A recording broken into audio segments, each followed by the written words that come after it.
Okay, we can continue with our source point to source point focusing and tending each other.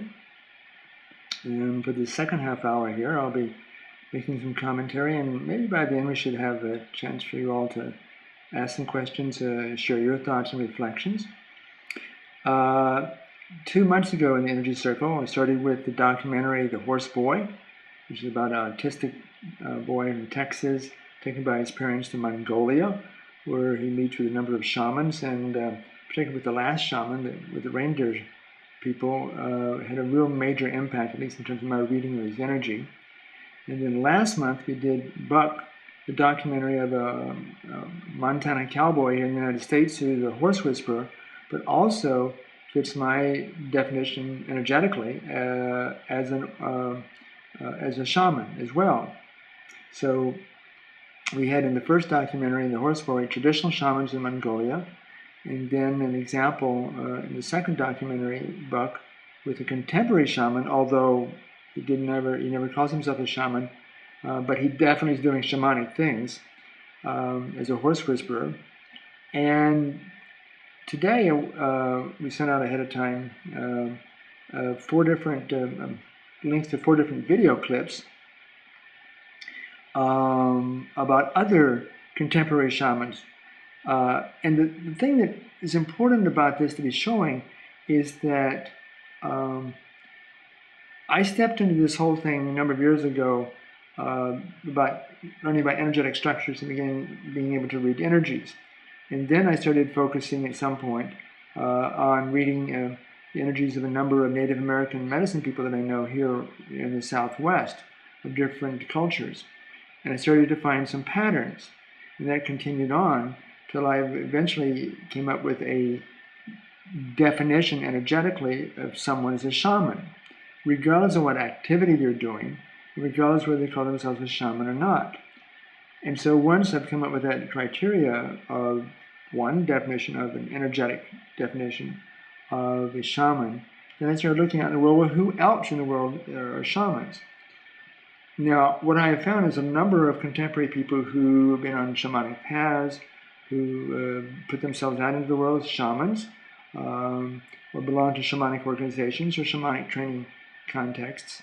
90% of them, by my definition, maybe 95%, are not shamans. Even they're doing shamanic ceremonies, doing shamanic things, they don't have the energetic development to do what a lot of the Mongolian shamans were doing, or the Native American medicine people, most of them that I had gotten to know personally and being in their ceremonies and being on the healing end of their ceremonies. Most of the contemporary people who call themselves shamans clearly, from my definition, do not fit the criteria of shaman. And that's just my particular criteria. But I think there's some real validity in considering that.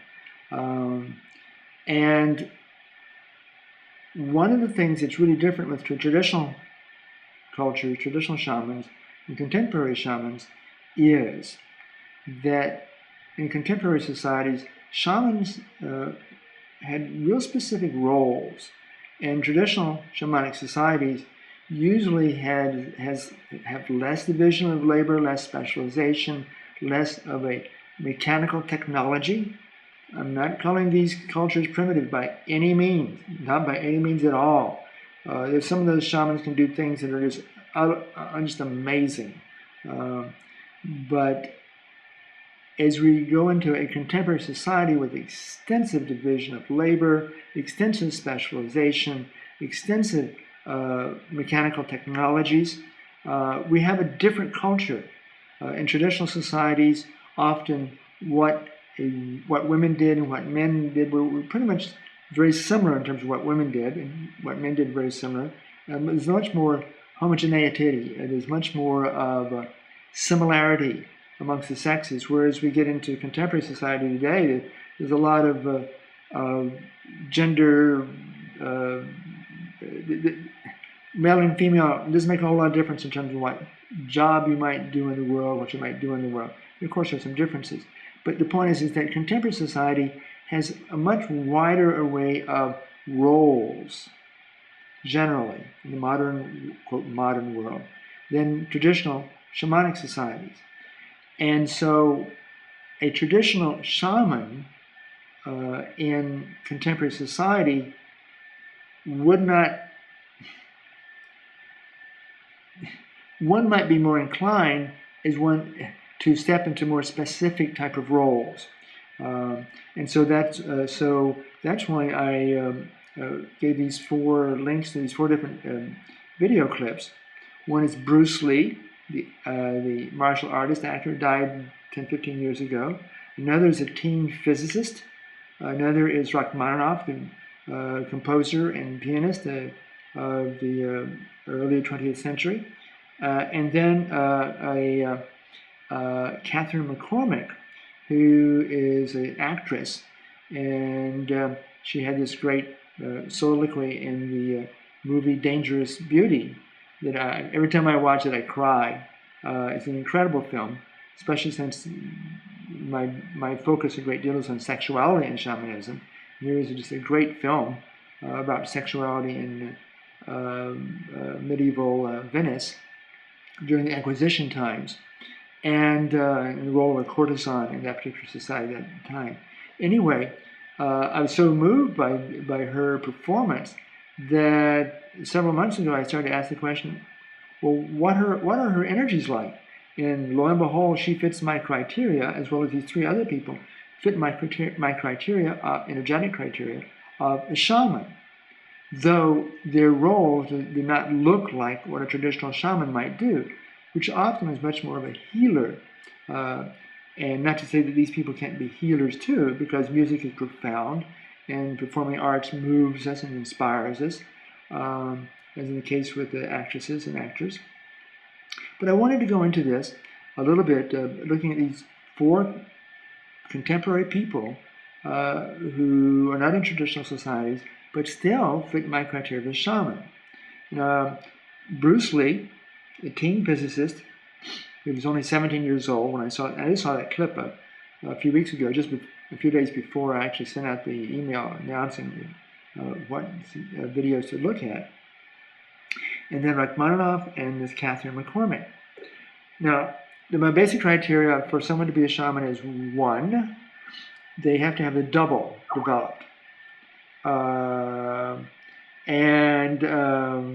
other person wanted to try to log in. Talking about these 4 particular contemporary shamans, that they fit the criteria in that 1, the structures of the shamanic infrastructure.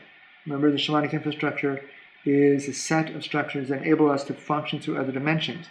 I define a shaman as someone who is able to function through other dimensions to impact this incarnated dimensions. Most contemporary shamans are not functioning through other dimensions. They're doing some good things, and they're doing things that look very shamanic, but they have, for whatever reasons, those trainings are not developing these people to function through other dimensions. It's the way that I define dimensions of existence.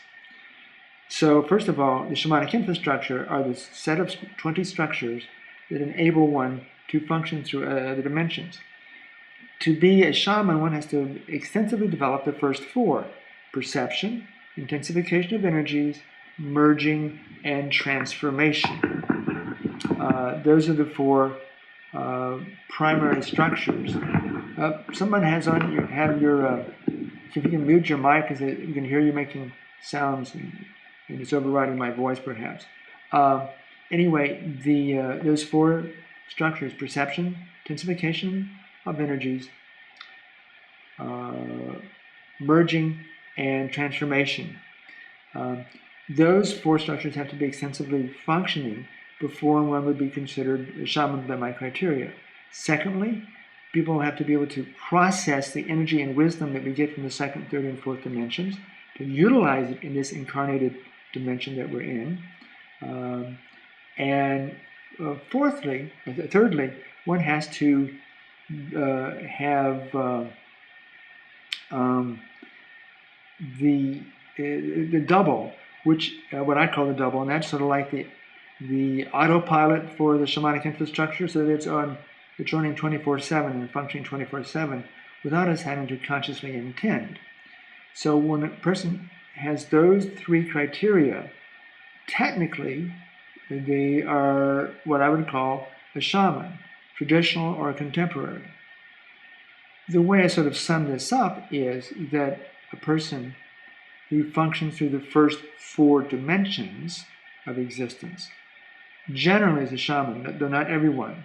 So all of these four people, Rachmaninoff, Catherine McCormick, Bruce Lee, and this team physicist, are functioning through the first four dimensions and fit these other three criteria.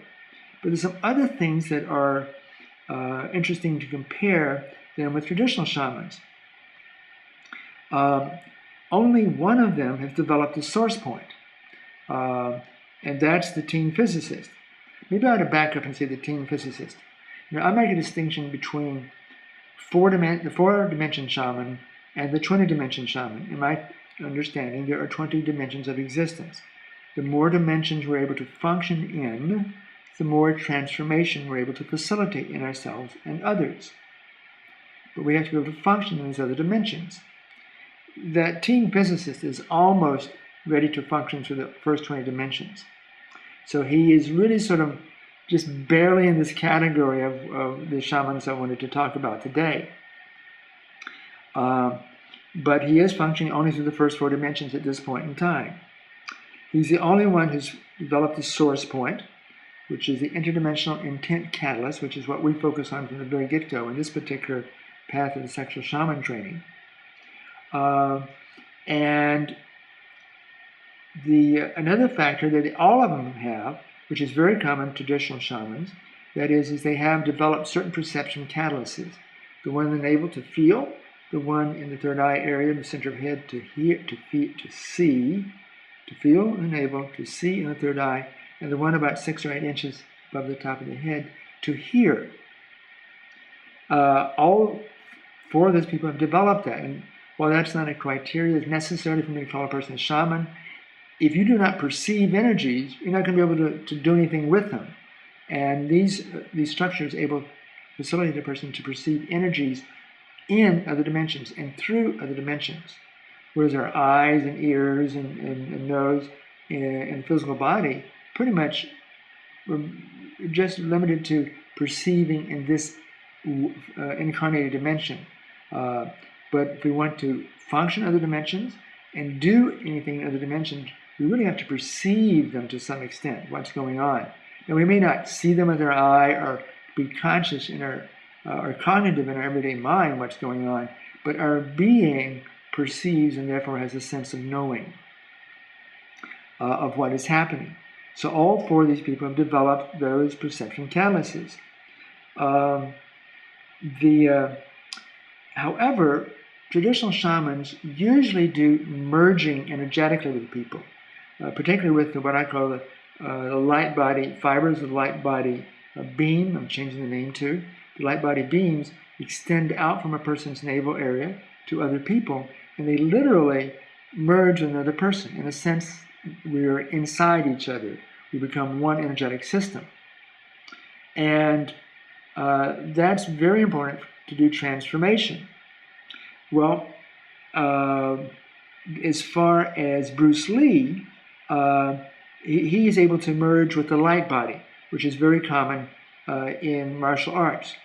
Rachmaninoff, it wasn't clear if he was able to merge, do any merging at all.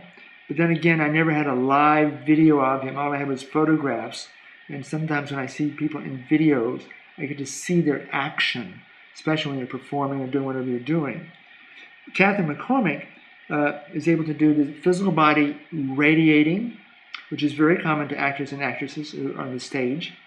And clearly that movie, Dangerous Beauty, was much more of a stage actor type of movie. If you listen to the script and the performance, very fine movie.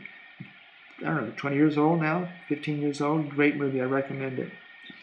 And the team physicist is so developed that he's doing merging in a different way entirely than what I call radiating, expanding, extending, and resonating.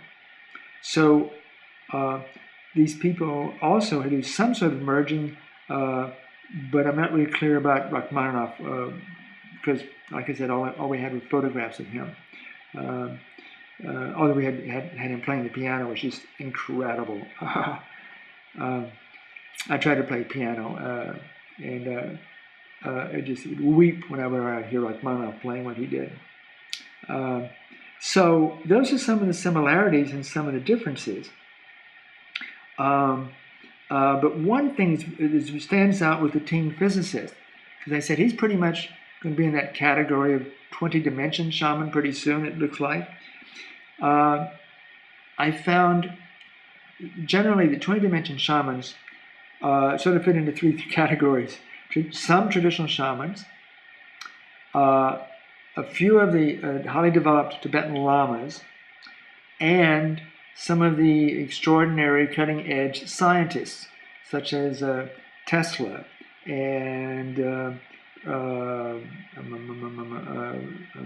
Einstein, Stephen Hawking, although he's quite popular, but he's still incredibly developed, Stephen Hawking is. And every one of those people, those scientists, what I get is including this young teen scientist, is that this is their first incarnation as a human being. That they've incarnated as a human being-like organism on other planets in the past, but currently are incarnating as a human. And for some strange reason, all these really avant-garde, cutting-edge scientists that keep coming up, well, sample a few people that I know about, that I fit in my category of a 20-dimension shaman, that this teen physicist also fits that same pattern of being first incarnation as a human. So that's one thing that really stands out. So the teen physicist was the one that sort of fit this the least amount, but still technically in the category. So here's an example of a martial art. The volume's gone really weird. Can you hear me now? How about now? Is it better now? It's quiet. I don't know what's going on. I don't know whether it's because there's so many of us on video. Really fuzzy there. Okay, sorry, I'm going again. No, thank you. That's right. I just turned my volume up. Is this better? Is this better? All right, I turned my volume up. Maybe I hit it by accident there. I have sheets of paper here. I'm trying to look at it and talk, and I'm right on top of the laptop. And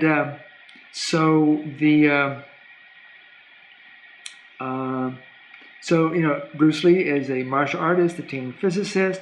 Rachmaninoff is a performing artist, incredible composer, and Catherine McCormick is just a very, very moving performance, at least in that soliloquy she gave in the Dangerous Beauty. So, does anyone have any comments or questions? We have about another 10 minutes here. I tried to make this one shorter so people could make some comments or questions about anything here.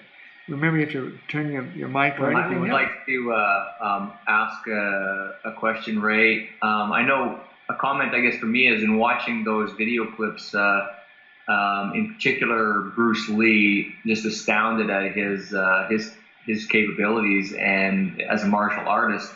And remember asking you and you telling me that they were all operating on the first 4 dimensions, and I had assumed that they were operating on all 20 dimensions. And so I wonder if you could comment on, because you're saying that this young teen physicist is kind of on the verge of making the leap from the 4 to the 20.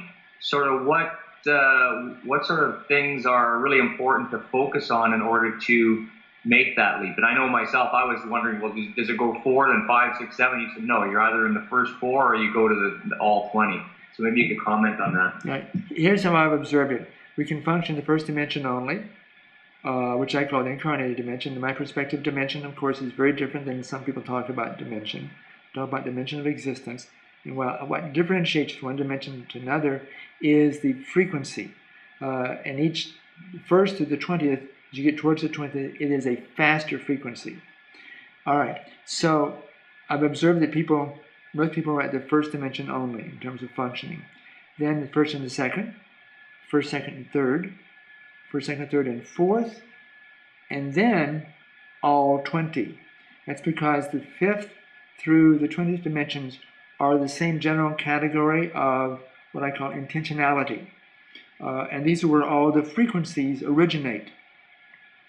And the frequencies go faster and faster and faster and faster and faster. So we have to be able to function at faster and faster and faster frequencies to be able to function in that dimension. And somehow, my observation thus far is once you get to 4, it's not 4 and 5, and 4, 5, and 6, but it's 4, and we go up to all 20. Why, I don't know. It's just been my universal observation thus far, at least in terms of human beings.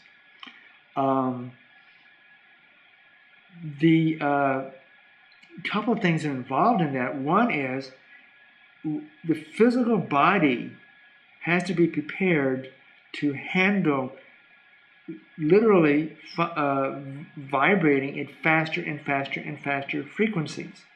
And there's a lot of things that can happen literally at the cellular level to facilitate that, because the body just cannot handle function of the physical body now, which is only part of our 10 bodies in my conceptual framework. The physical body can only handle so much intensity, and as it goes faster and faster and faster, the physical body has to become more and more and more and more accommodating, more and more capable of handling that. So it's a slow process. Now, maybe temporarily we might be functioning in all 20 dimensions in certain, or sort of as if we were, but there's a build-up there. And I think over time, during ceremony, doing certain types of meditations, that's part of the things that get built up. So that's one factor. Another factor is the extent to which a being has developed and functioned through other dimensions in previous incarnations.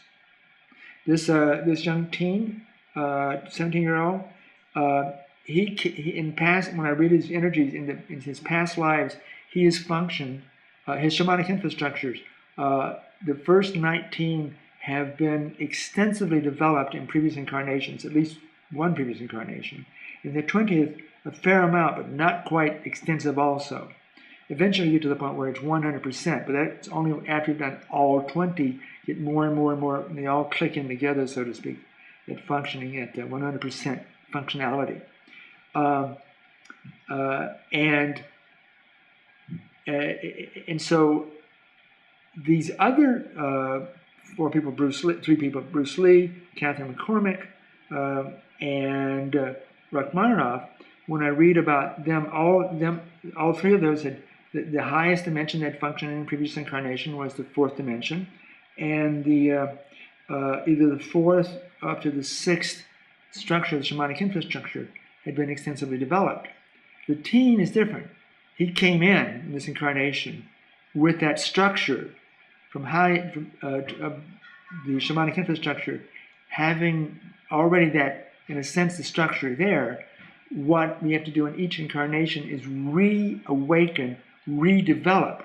The structure is there, so it's easier to get into those patterns if, for whatever reasons, we get in the right situation, or like the Dalai Lama as a child, he's discovered by the other lamas, he's whisked off to Lhasa and put into special trainings, given special teachings, so that he's able to redevelop these shamanic infrastructures to function more extensively. So past life incarnation,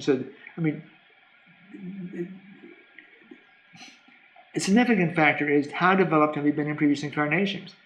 And as far as I know, we cannot develop this at all in between incarnations. We have to reincarnate to continue the development, so that the next incarnation we have a chance to go even further.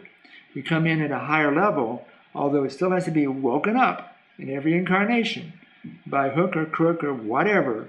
And so, like most of the people that have come through the path of sexual shaman training, at least in the last, since I've started doing these, focusing on doing these reading energetic profiles before, most people have come in have already been functioning to the first 4 dimensions.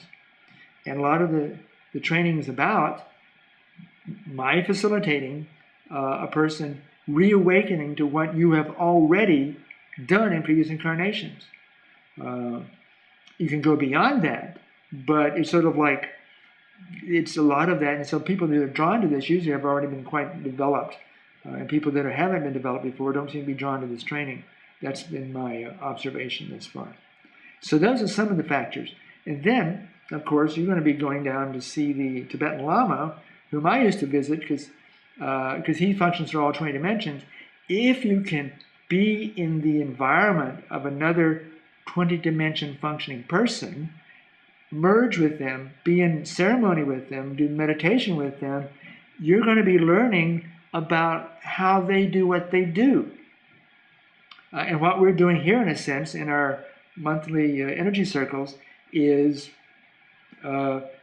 communicating and transmitting information about how we are developing and how we've developed in previous incarnations. At some level, that's being transmitted as far as I know. Plus, by focusing on intending to merge energetically with each other, we intensify the energies. And if we want to develop, what about intending and merging with animals and plants and stuff like that? What kind of dimensional, because when we've done that in sessions, that's been really, really empowering. What obviously what dimensional levels are they all different, or? They are different. I have found like egos function through the first and fourth dimensions. For some reason, they don't have to function in the second and third dimension, at least in my reading at this point in time. The redwood trees, they're functioning in the first and fourth dimension. Here in the desert, we have saguaro cacti, which are 80 years old before they grow arms. They're beautiful. I see one right now, an awesome, awesome being. They're functioning through the first and third dimensions. I have not yet found an animal that's functioning through all 20 dimensions. Right. But the way that we develop all these abilities and these structures of the shamanic infrastructure is by merging with the plants, the animals, and crystals, and also merging and learning to function as if we are nature beings and planetary beings and source beings and source, given all the different types of beings that I talk about. That's all part of the whole process, so that the way to develop beyond what we've already developed in previous incarnations is to do these type of energetic ceremonies. And so it's very, that's why traditional shamanism, which they relate to plants and animals extensively and crystals as well, they are very important training grounds to develop the shamanic infrastructure more and more and more. So it's all part of the process.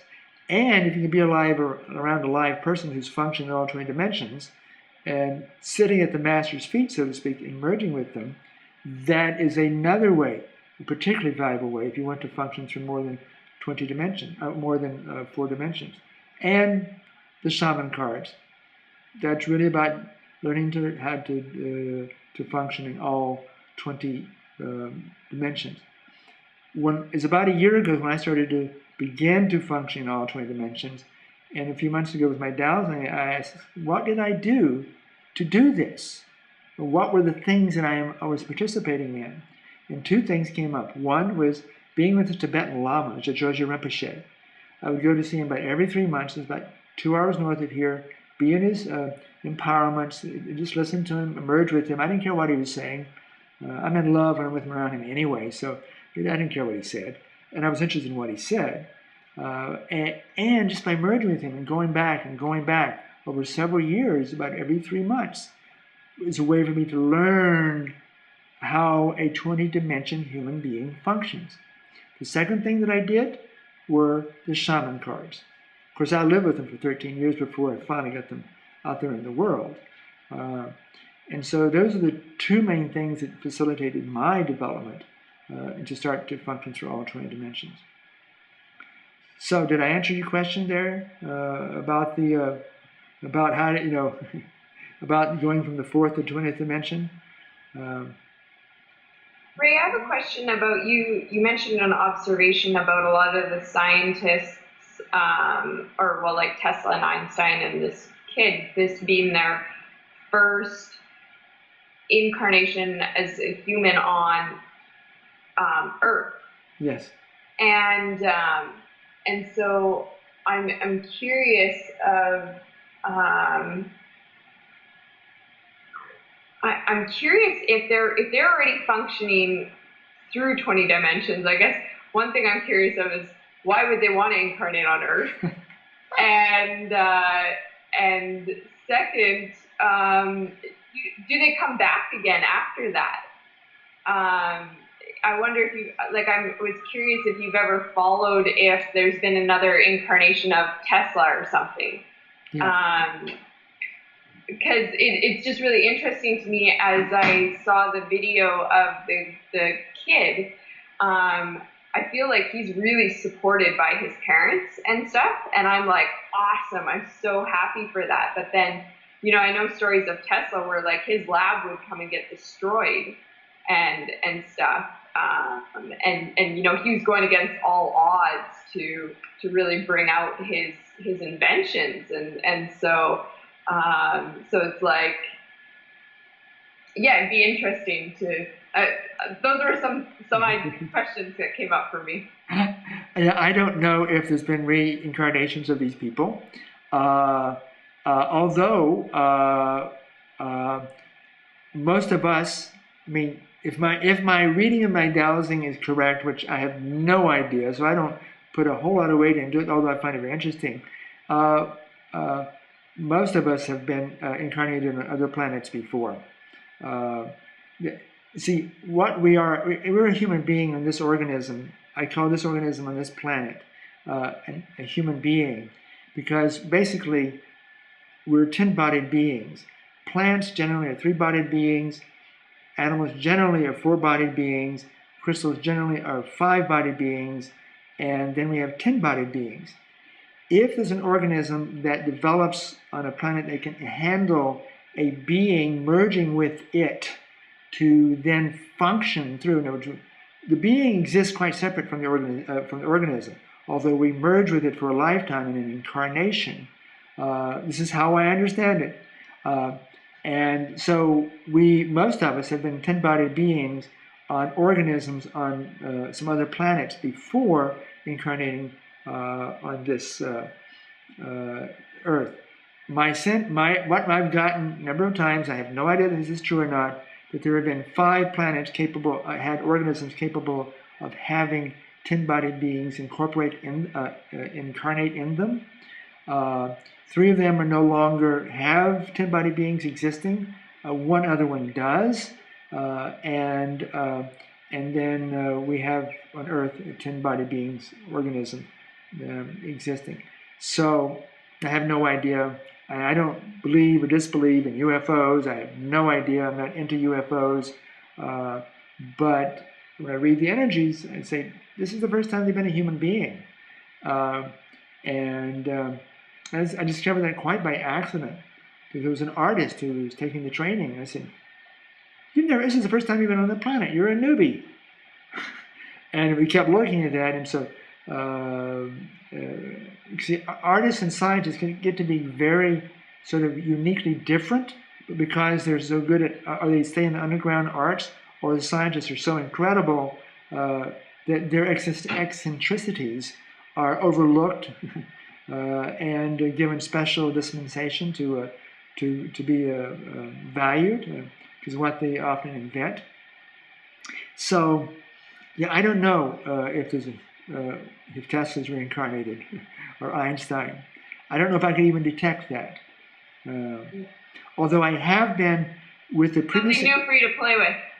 Yeah. No, was in a ceremony with the previous Karmapa, which is one of the lineage, I think, of the Kagyu lineage in Tibetan Buddhism. I was in ceremony with him about 30 years ago in San Francisco. He died. He's reincarnated. He's about 24 years old now. Awesome dude, man. He's only been to the North America once. He's been to Vancouver, I think, or Seattle. Just this dude is energy. He's called the Karmapa. And if you ever get a chance to be around him, be in his presence. He's only, like I said, been to the West only once, I think.